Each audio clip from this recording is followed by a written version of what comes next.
How using the door-in-the-face technique can succeed or backfire. Trump's bold strategy is to think big and push for much more than he actually wants in negotiations. In the social influence and persuasion literature, that is known as the door-in-the-face technique.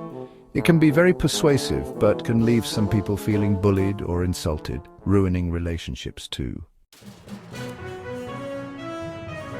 Even before he became president, Donald Trump had a larger-than-life personality. In his book, The Art of the Deal, Trump, 1987, highlighted how he applied that personality to negotiations and business interactions. For example, among the tactics outlined in that book, he advised readers to think big, maximize options, use leverage, fight back, and have fun. Economy 2016.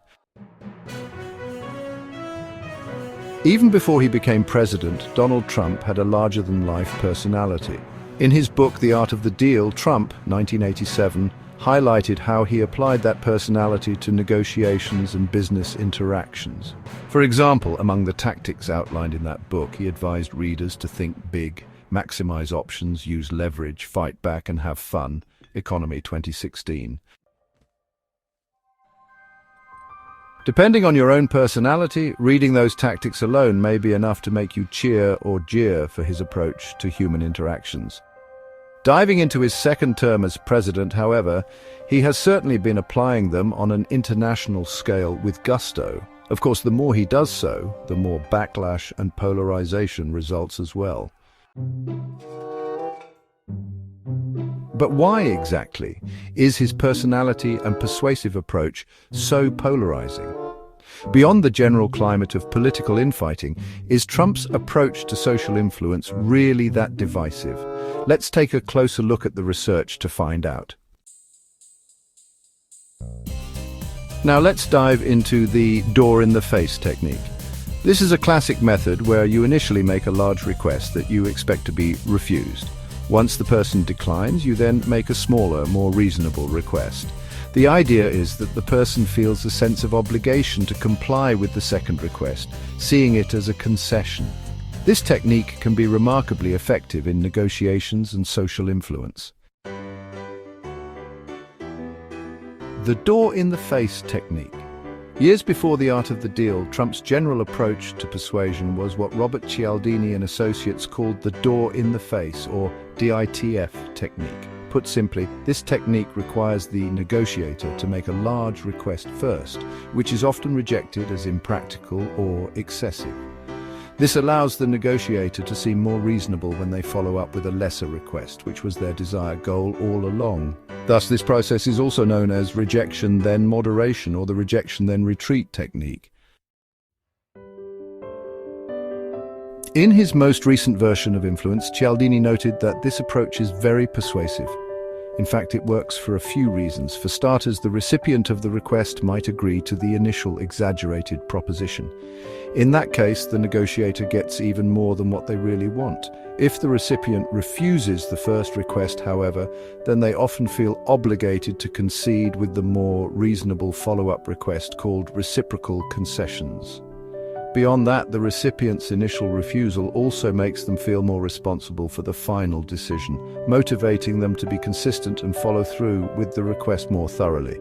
Thus, the negotiator wins either way.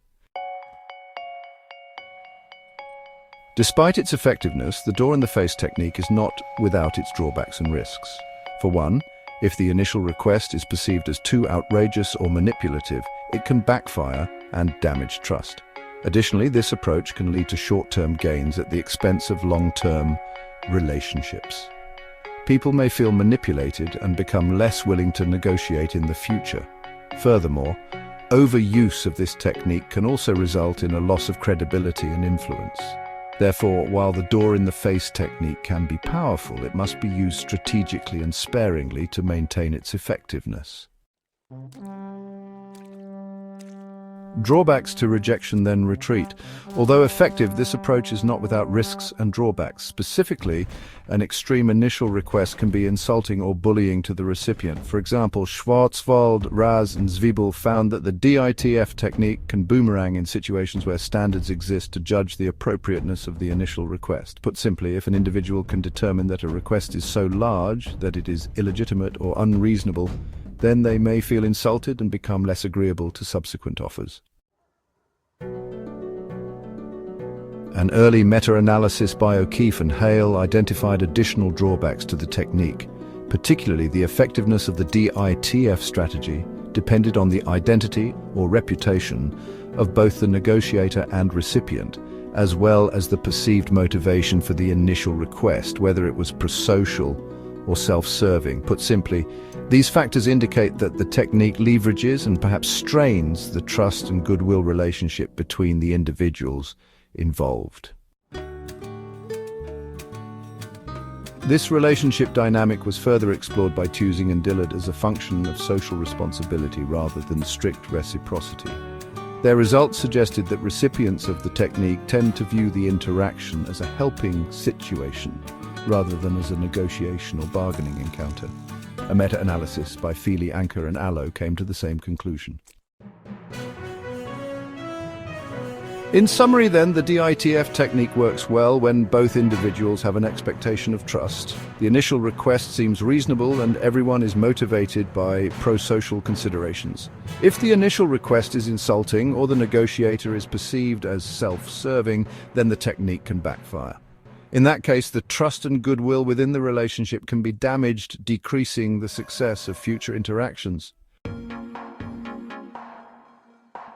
Negotiation and relationship management, well, they often go hand in hand.